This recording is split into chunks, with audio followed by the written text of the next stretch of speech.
In the headlines, St. Martin Primary School pupils lead the way, securing 4 of the top 5 places in the 2017 GSAT exams. Patrickson Gravity Moses charged in connection with the death of Anderson Carbon, and Dominica to benefit from a $4.5 million project for juvenile justice reform. I am Andrea Levy with the Channel 5 News. Back with the details after this.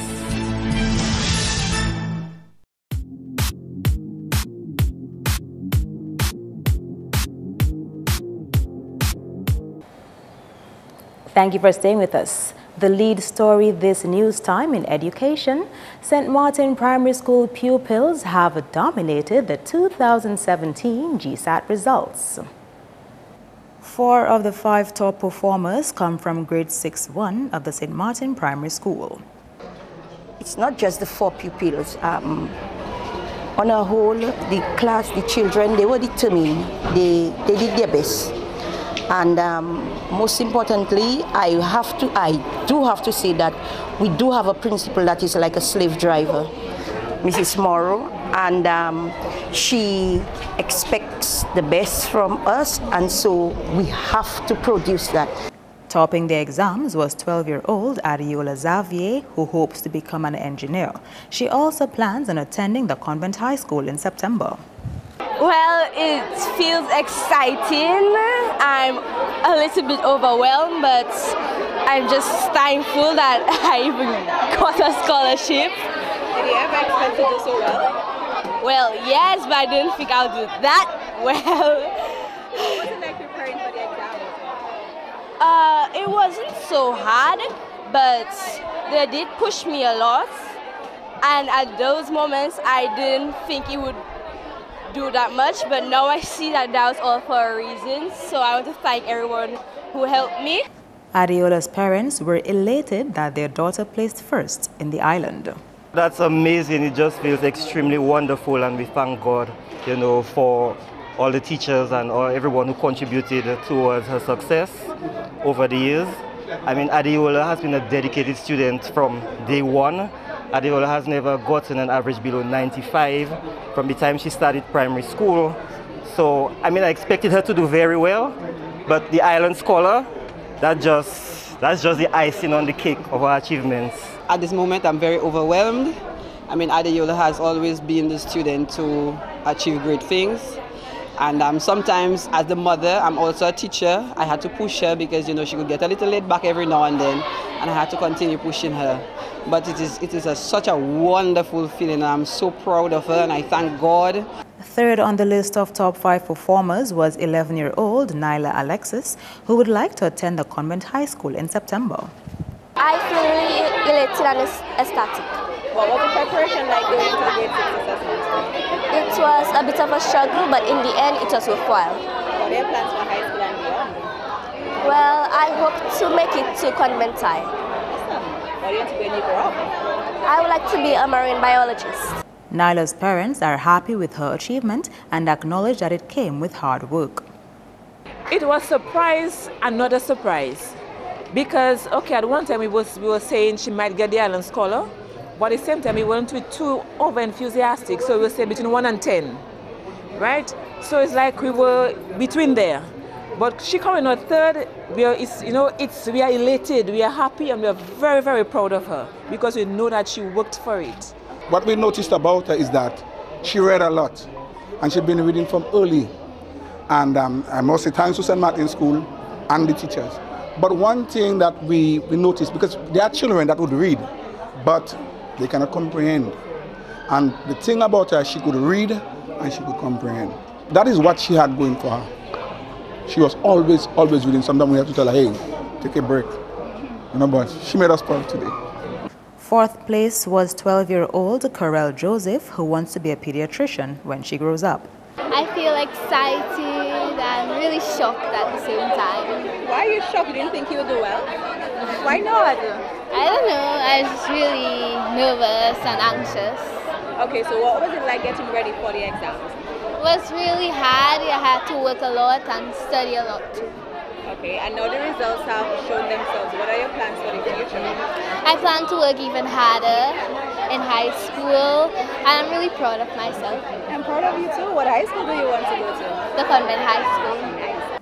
Karel's parents are also ecstatic that their daughter placed in the top 5. Okay, today I'm the proud dad of Karel, Sharani Joseph.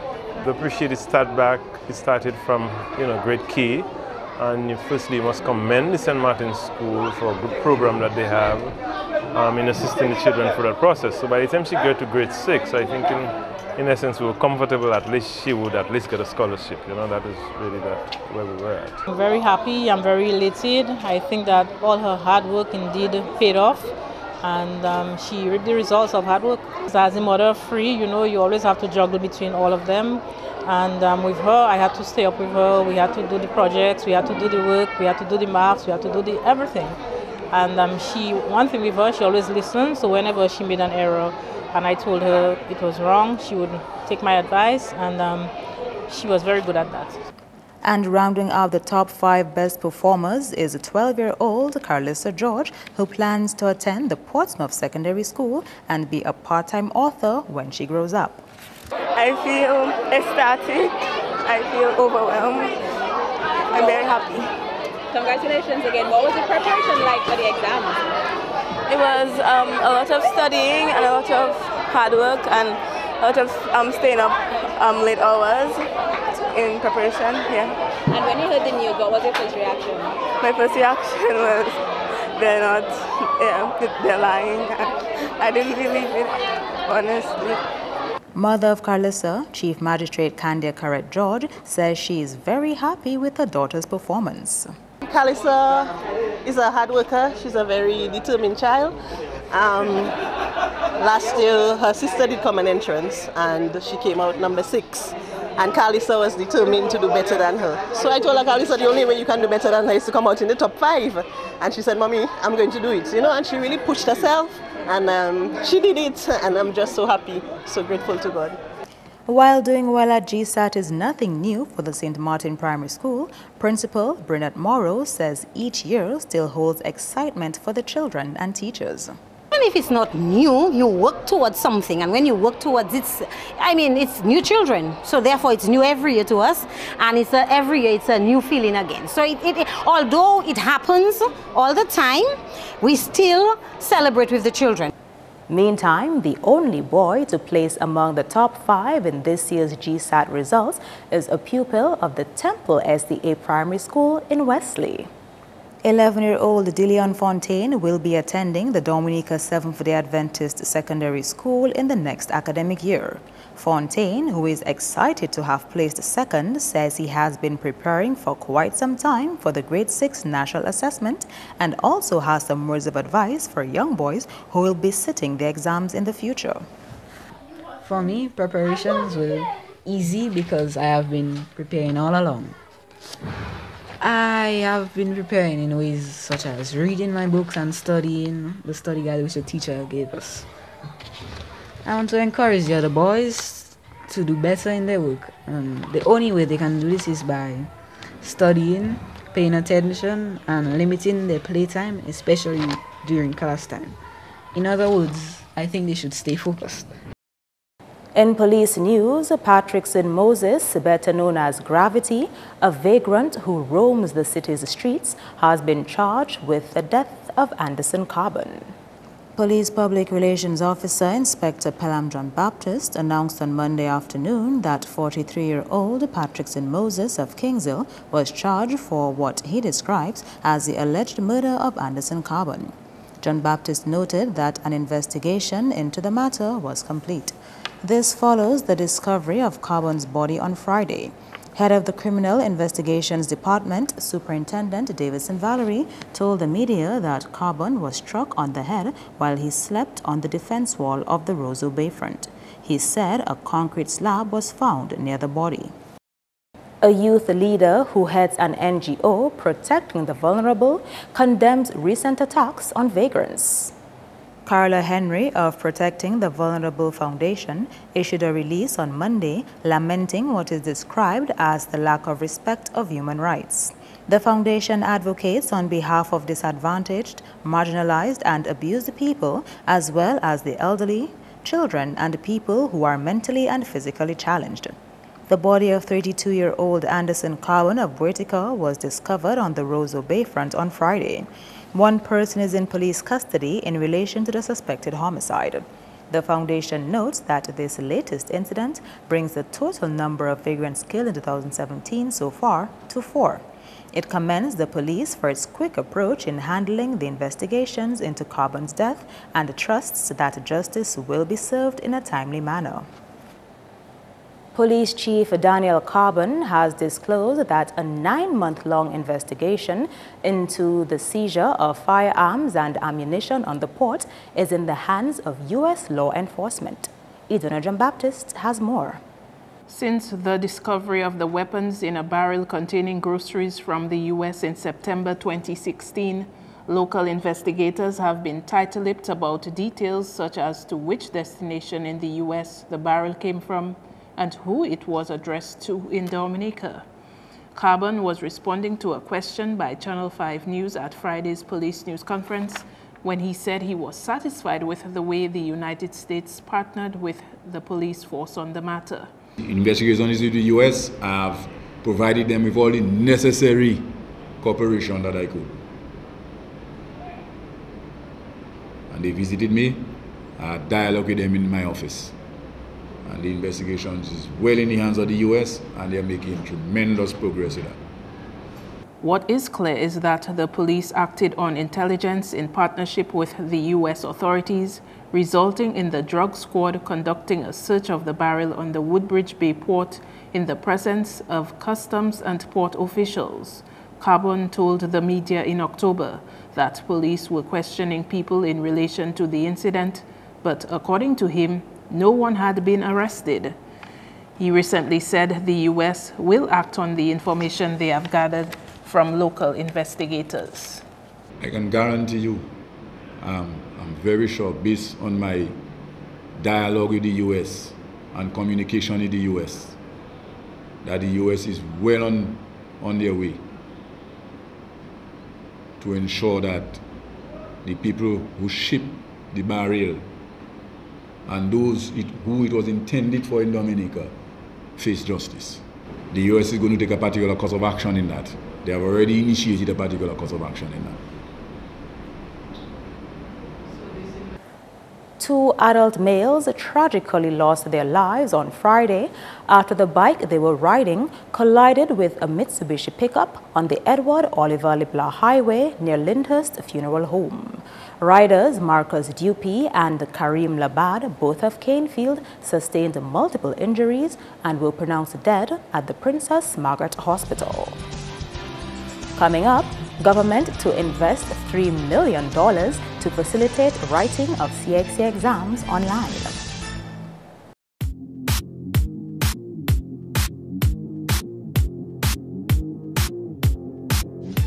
Welcome back. Dominica will benefit from a $4.5 million project as phase 2 of a regional project to reform its juvenile justice sector advances. The Magistracy and Social Services agencies are among those being trained in adolescent behavior and juvenile justice reform from 26th June to 3rd July. Consultant at the Social Welfare Division, Martin Anthony, says the workshop will provide insights on dealing with problematic behavior and anger management. It is no doubt very, very challenging for staff of the institutions gathered here, that is Welfare Division, Chances, Operation Youthquake, Social Center Photo Program and calls to deal with teenagers who exhibit problematic behavior. Research studies on adolescent behavior has shown that young people may be attracted to violent behavior as a way of asserting their independence of the adult world and its rules, as a way of gaining the attention and respect of peers, as a way of compensating for limited personal competencies, or as a response to restricted opportunities for success at school or in the community. The Juvenile Justice Reform Project was launched in Dominica in 2012. It focuses on improving the legal and regulatory frameworks, building capacity within the juvenile justice system, diversion and rehabilitation measures, and development of educational and public awareness measures to support juvenile justice reform. The ultimate goal is a reduction in the number of youth involved in crime. The second phase of the project started in 2016, with the focus being on diversion, rehabilitation, and reintegration. A total sum of $4.5 million EC dollars, rather US dollars, is to be dispersed among member states. Anthony noted that the Juvenile Justice Bill and the Children Care and Adoption Bill complement the thrust toward juvenile justice reform. The Organization of Eastern Caribbean States, OECS, has undertaken many initiatives, one of which is the drafting of harmonized family model bills. And of note are the Juvenile Justice Bill and the Children Care and Adoption Bill. Those two bills and 4 others have been processed by government for ultimate passage into law by Parliament. A $3 million investment in the education sector to accommodate the writing of CXC online is on the cards for the Dominica government. Education Minister Peter Seizure made the announcement during the graduation ceremony of the Pierre Charles Secondary School on Friday. We are currently looking at investing in excess of $3 million to provide computers to deliver not only online exams, which has become mandatory by CXC, but also given the fact that ICT at our learning institutions will serve as a resource base and provide technology-rich environment to foster student-centered learning and experiences and approaches.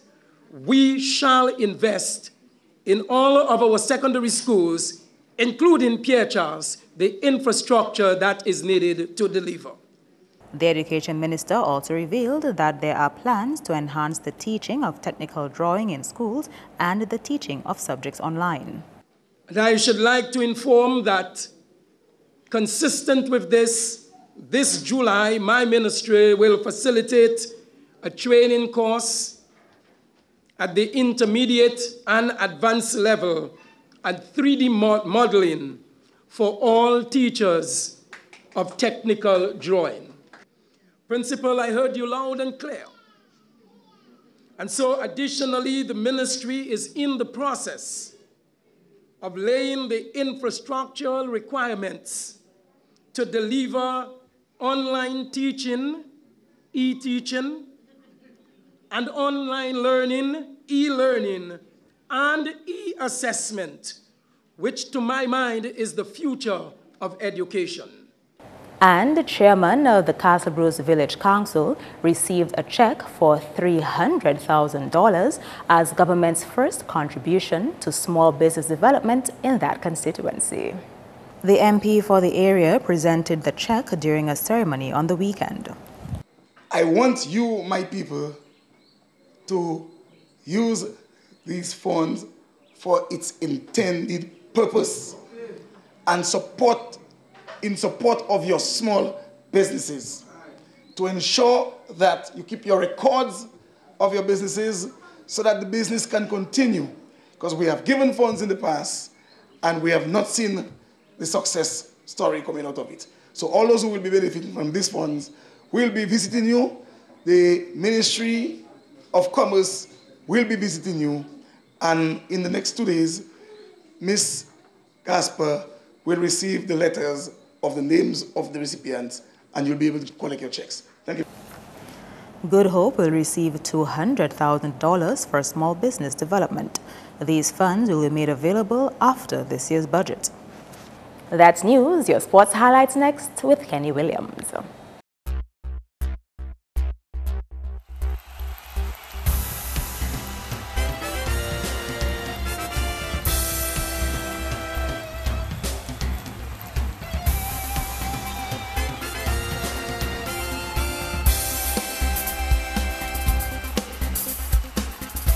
First up in sports, one national cyclist says he was pleased with Sunday's warm-up race ahead of the OECS Cycling Championships carded for July 2.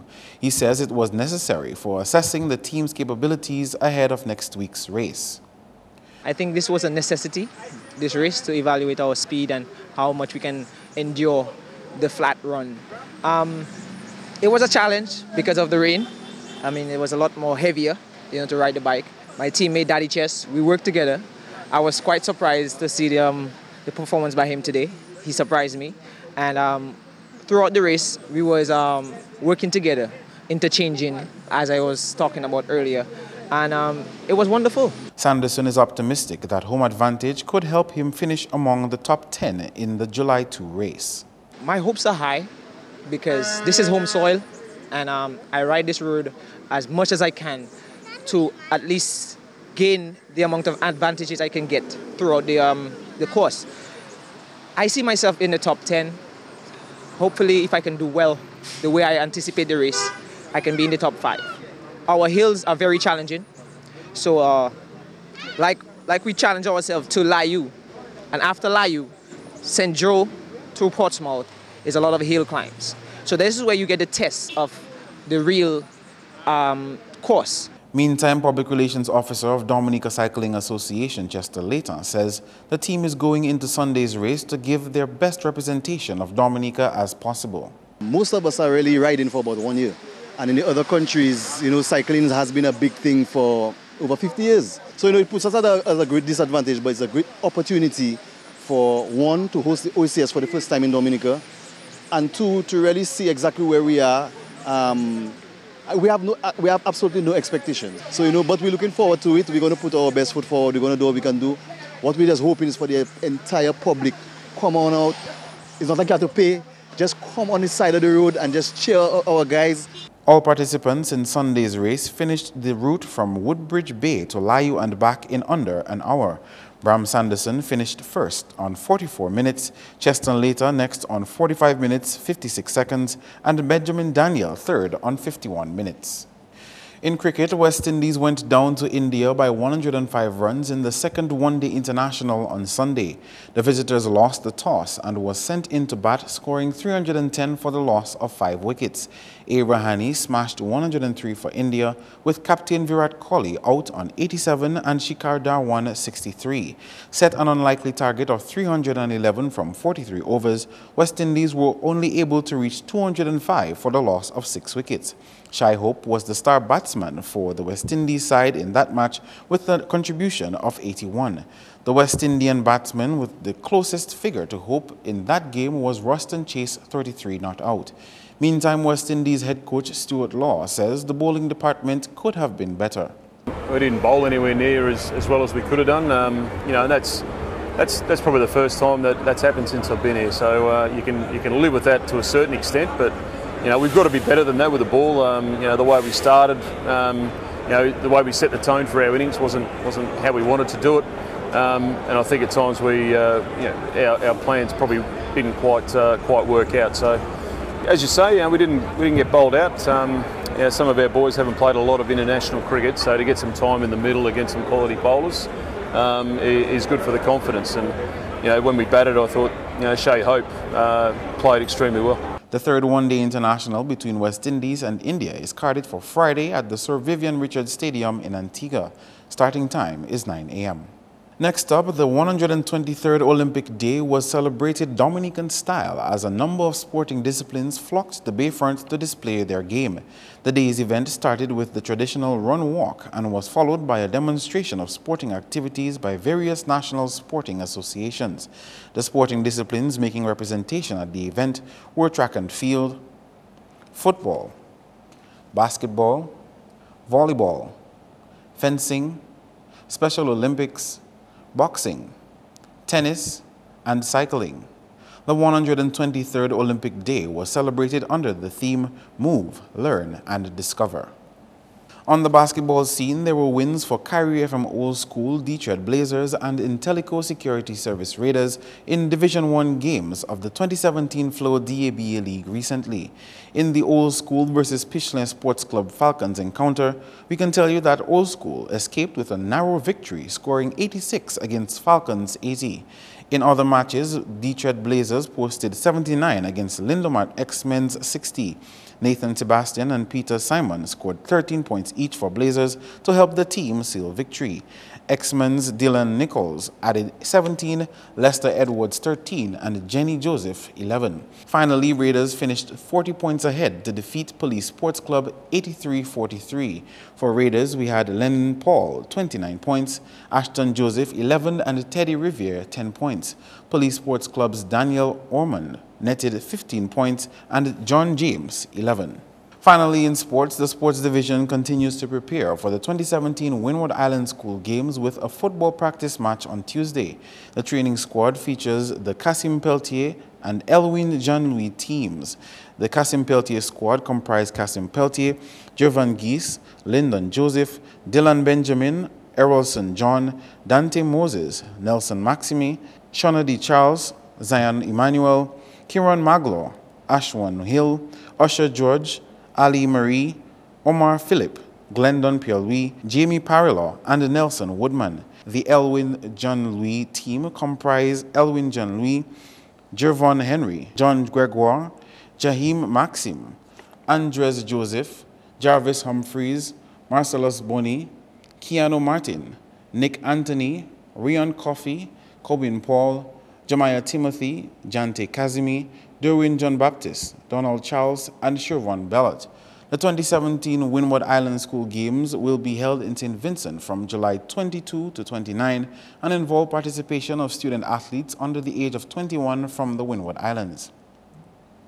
The games are multidisciplined with male and female basketball, football, netball, track and field, as well as male and female volleyball. Tuesday's football match is scheduled for 3 p.m. at the Stock Farm Football Facility. That's all the sports for now. Join us next time.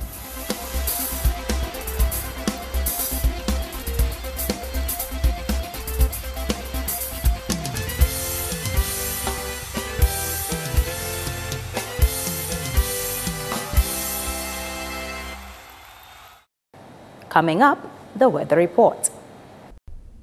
Good evening and welcome to tonight's weather broadcast. I'm your presenter, Annie Carrette Joseph.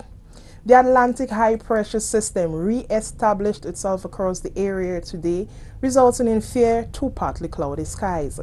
Just to the southeast of the island chain is this area of deep convection associated with a westward moving tropical wave expected to affect the area by Wednesday into Thursday. Visible satellite imagery showed some low-level clouds over the central and eastern parts of Dominica. Radar imagery indicated some widely scattered showers over the Lesser Antilles. Conditions for tonight: partly cloudy to cloudy skies, hazy and breezy conditions with some scattered showers. Tomorrow, fair to partly cloudy skies, hazy and breezy conditions with some scattered showers. Sea conditions: moderate in open water with waves up to 7 feet. All users of the sea are asked to exercise some caution due to reduced visibility and high winds. Conditions for the next 3 days: tomorrow Tuesday, fair to partly cloudy skies, hazy and breezy conditions with some scattered showers. On Wednesday and Thursday, the presence of a tropical wave will result in increasingly cloudy skies with some showers and possible thunderstorm activity. Hazy conditions will also be evident. Some breezy conditions, especially on Wednesday. Across the region, tomorrow, partly cloudy to cloudy skies with some showers can be expected over the northern and central portions, while the extreme southern portion will experience cloudy skies with some showers and possible thunderstorm activity. On the international scene, partly cloudy skies in New York, Caracas and Beijing, possible thunderstorm activity in Miami, cloudy skies with some showers in London. The sun will rise tomorrow at 5:37 a.m. and set at 6:40 p.m. For up-to-date information, log on to our website at weather.gov.dm or call the weather hotline at 447-5555.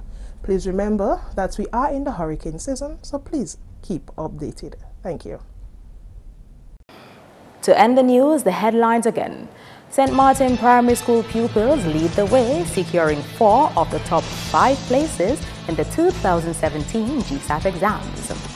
Patrickson Gravity Moses charged in connection with the death of Anderson Carbon, and Dominica to benefit from a $4.5 million project for juvenile justice reform.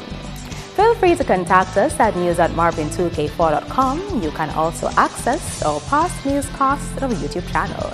On behalf of the entire production team, I am Andrea Louis, and to all of our viewers around the world, thank you so much for watching. Join us tomorrow.